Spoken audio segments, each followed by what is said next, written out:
ஆண்டவரும் இரட்சகருமாகிய இயேசு கிறிஸ்துவின் நாமத்தில் வாழ்த்துக்கள். நாளிலும் என்னாகமம் 29வது அதிகாரத்தை நாம் கற்றுக்கொள்வோம். நேற்றைய தினத்தில் 28வது அதிகாரத்தில் நித்தம் செலுத்த வேண்டிய பலிகள் பற்றி, வாரம் செலுத்த வேண்டிய பலிகள் பற்றி, மாதம் செலுத்த வேண்டிய பலிகள் பற்றி கற்றுக்கொண்டு, அதனைப் போல பான பலியாக கிறிஸ்து நமக்காக வார்க்கப்பட்டாரே, பவுலப்போஸ்தலனும் அந்த பலியை பிடித்து கொண்டு நான் பான பலியாக வார்க்கப்பட்டு போனாலும் என்று சொல்லுகிற காரியத்தை நாம் நேற்றைய தினத்தில் கற்றுக்கொண்டோம். நம்முடைய வாழ்க்கையும் ஆண்டவருக்கு பான பலியாக வார்க்கப்பட வேண்டும் என்கிற காரியத்தை கற்றுக்கொண்டோம். இந்த அதிகாரத்தில் முதல்ல எபிரேயரினுடைய கேலண்டரை நாம் தெரிந்து கொண்டு, அவர்களுடைய வருட பண்டிகை பலிகளை குறித்து, அந்த விசேஷித்த நாட்களை குறித்து இந்த அதிகாரத்தில் நாம் பார்த்து கொள்ளலாம்.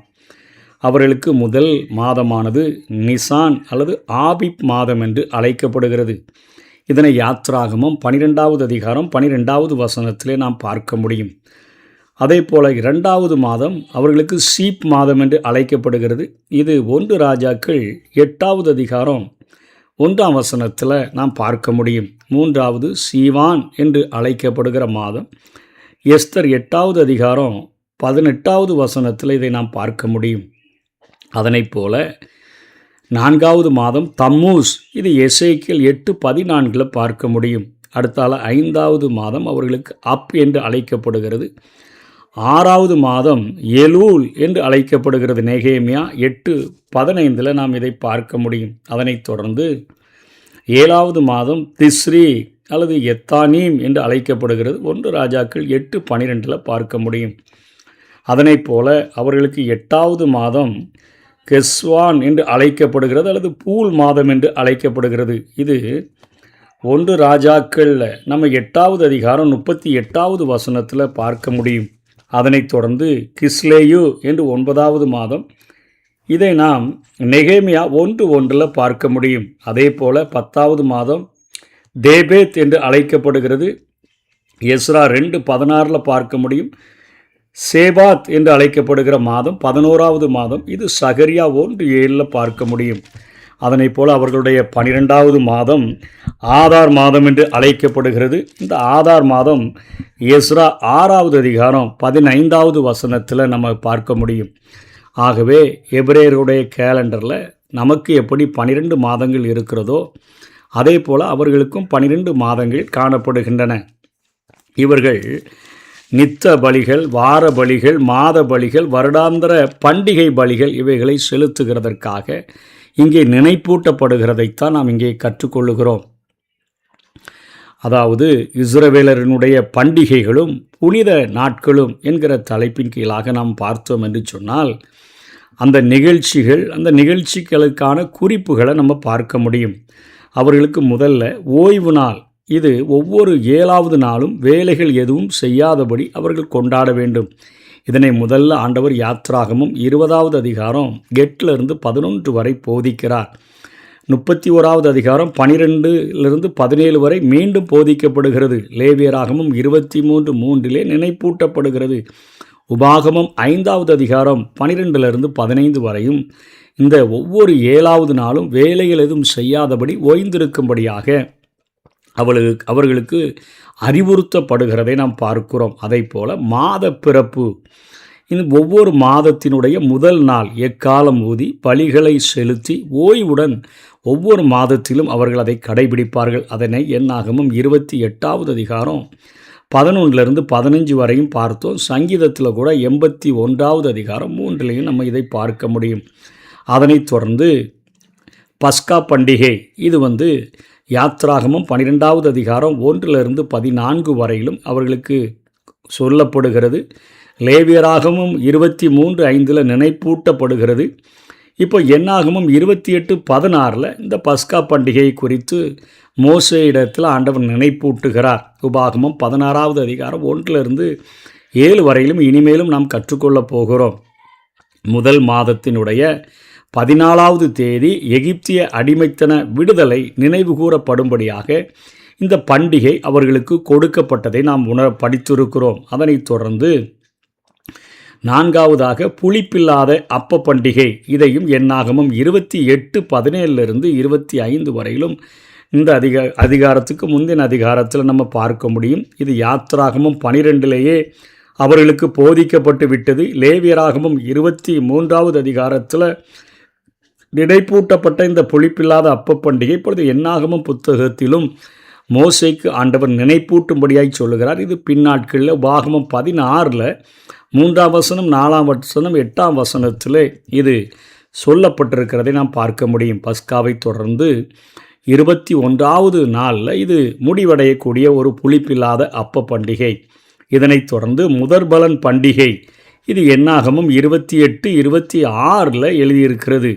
முதல் பலனை கர்த்தருக்கு படைக்கும் ஒரு காரியமாக முதல் மாதத்தின் 16வது நாளிலும் 3வது மாதத்தின் 6வது நாளிலையும் இவர்கள் இந்த பண்டிகையை அவர்கள் கொண்டாடி வந்தார்கள்.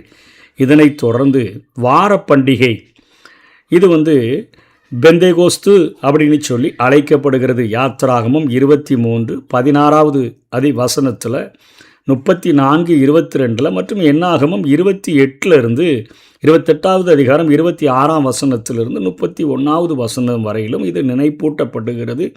உபாகமம் 10வது அதிகாரம் 9 12 வரையிலும் இது நினைப்பூட்டப்படுகிறது. இது முதற்பலன் பண்டிகைக்கு பின் 50வது நாளில் இந்த பண்டிகையை அவர்கள் கொண்டாடுவார்கள். அதைத்தான் பெந்தேகோஸ்து என்று அழைக்கிறோம். முதற்பலன் பண்டிகைக்கு பின் 50வது நாள் இயேசு கிறிஸ்து முதற்பலனாக உயிர்த்தெழுந்த பின்பு 50வது நாளில் பெந்தேகோஸ்தே என்னும் நாள் வந்தபொழுது அவர்கள் எல்லாரும் ஒரு இடத்துல கூடினார்கள் என்று அப்போஸ்தலரில் படிக்கிறோமே, அந்த காரியத்தை இது நினைவுபடுத்துகிறது. இதனைத் தொடர்ந்து எக்கால பண்டிகை, இதை அவர்கள் ரோஸ் ஹசானா என்று சொல்லி அழைக்கிறார்கள். ரோஸ் ஹசானா, இதைத்தான் இப்போது நம்ம என்னாகமம் 29வது அதிகாரம் 1-6 வரையிலும் நாம் பார்க்க முடிகிறது. இது ஏற்கனவே அவர்களுக்கு லேவியராகமம் 23வது அதிகாரம் 23-25 வரையும் போதிக்கப்பட்டதை இங்கே ஆண்டவர் நினைப்பூட்டி கடைபிடிக்கும்படியாக சொல்லுகிறார். 7வது மாதத்தினுடைய முதல் நாளில் இவர்கள் எக்காலத்தை ஊதி இந்த பண்டிகையை கொண்டாட வேண்டும். அதனைத் தொடர்ந்து பாவ பரிகார நாள் என்கிற ஒரு பண்டிகையும், இதை யோம் கீப்பூர் என்று சொல்லி அழைப்பார்கள். இது லேவியராகமம் 16வது அதிகாரத்திலேயே அவர்களுக்கு சொல்லி கொடுக்கப்பட்டது. 7வது மாதத்தின் 10வது நாள் இது நிகழும். உபவாசத்தின் நாளும் சென்ற வருட பாவங்களுக்காக பரிகார நாளுமாக இந்த பண்டிகை கொண்டாடப்படும். அதனைத் தொடர்ந்து கூடார பண்டிகை, அதாவது சேர்ப்பு கால பண்டிகை, இதைத்தான் இந்த அதிகாரத்தில் என்னாகமம் 29 12-38 வரையிலும் நாம் பார்க்கிறோம். உபாகமம் 16வது அதிகாரத்திலும் 13-15 வரையிலும் திரும்பவும் அவர்களுக்கு சொல்லிக் கொடுக்கப்படுகிறது. ஆனால் லேவியராகமம் 23வது அதிகாரத்தை நாம் தியானிக்கும் பொழுது 33-36 வரை மற்றும் லேவியராகமம் 39வது வசனத்திலிருந்து 23வது அதிகாரத்தில் 43 வரையிலும் தெளிவாக நாம் கற்றுக்கொண்டோம். 7வது மாதத்தின் 15வது தேதி முதல் 22ஆம் தேதி வரை நிகழும் 8 நாட்கள் நடைபெறுகின்ற இந்த கூடார பண்டிகை, இதில் இஸ்ரவேலர்கள் கூடாரங்களில் அவர்கள் குடியிருப்பார்கள். இதனைத் தொடர்ந்து பிரதிஷ்டை பண்டிகை, இதனை ஒளியின் பண்டிகை என்றும் அழைத்தார்கள். ஹனுக்கா என்று சொல்லி இந்த பண்டிகை அழைக்கப்படுகிறது. யோவான் 10:22 இவை காணப்படுகிறது. 9வது மாதத்தில் 8 நாட்கள் கொண்டாடப்பட்டு வந்தது. இது சீரியர் செய்த அந்த தேவாலய மாசு மாற்றப்பட்டு தூய்மை செய்து மறு அர்ப்பணம் செய்ததை நினைப்பூட்டுகிற ஒரு பண்டிகையாக அவர்கள் கொண்டாடினார்கள். அதனைத் தொடர்ந்து பூரீம் பண்டிகை, இது எஸ்தர் புத்தகத்தில் நாம் பார்க்கிறோம். 9வது அதிகாரம் 18வது வசனத்திலிருந்து 32வது வசனம் வரையிலும் இது எதற்காக கொண்டாடப்பட்டது என்று சொன்னால், 12வது மாதத்தினுடைய 14, 15 ஆகிய நாட்களில் நடைபெறும் பண்டிகை. ஆமான் அங்கே மொர்தெகாயை தூக்கிலிடுகிறது மாத்திரமல்ல, அங்கே அந்த நாடுகளில் பரவி இருக்கிற அத்தனை யூத ஜனங்களையும் கொண்டு தீர்க்க வேண்டும் என்று நினைத்த அந்த நாளில் அவன் சூழ்ச்சி செய்த அந்த காரியத்தை ஆண்டவர் மாற்றி ஆமானின் சூழ்ச்சியிலிருந்து தன்னுடைய ஜனங்களை தப்புவித்ததை அவர்கள் நினைவுபடுத்தி அந்த கொண்டாடுகிற பண்டிகை தான் இந்த பூரீம் பண்டிகை. அதே போல் ஓய்வு வருடம் என்றும் அவர்கள் கொண்டாடினார்கள். ஒவ்வொரு 7வது ஆண்டும் நிலம் ஓய்வாக இது விட வேண்டும். யாத்திராகமம் 23:10-11 ஆண்டவர் கற்றுக் கொடுத்தார். லேவியராகமம் 28வது அதிகாரம் 1-7 வரையிலும் நாம் இதை கற்றுக்கொண்டோம். அதே போல் 13வதாக யூபிலி ஆண்டு என்று சொல்லி அவர்கள் கொண்டாடினார்கள். லேவியராகமம் 25:8-25 வரையிலும், லேவியராகமம் 27:17-24 வரையிலும், எசேக்கியேல் 46:17 இந்த யூபிலி ஆண்டு பண்டிகையை கொண்டாடுகிறதை நாம் பார்க்க முடியும். ஒவ்வொரு 50வது ஆண்டும், அதாவது 7 ஓய்வு ஆண்டுகளுக்கு அடுத்து வருகின்ற இந்த ஆண்டு, அதாவது 7-7-7ன்னு சொல்லி ஒவ்வொரு 7வது வருஷமும் ஓய்வு விட்டுட்டே வருவாங்களே, இது அடுத்து வரும் ஆண்டு, அதாவது விடுதலையின் ஆண்டு, 50வது ஆண்டு.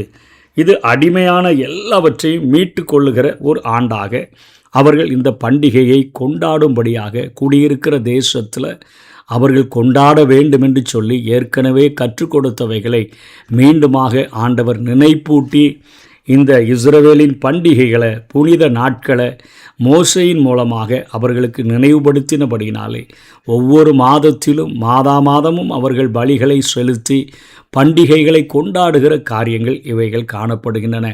அந்த பலிகள் எல்லாமே கிறிஸ்துவினுடைய மரணத்தில் பரிபூரணமாக நிறைவேறி விட்டபடியினால் இன்றைக்கு பலிகள் செலுத்த வேண்டிய தேவையில்லை.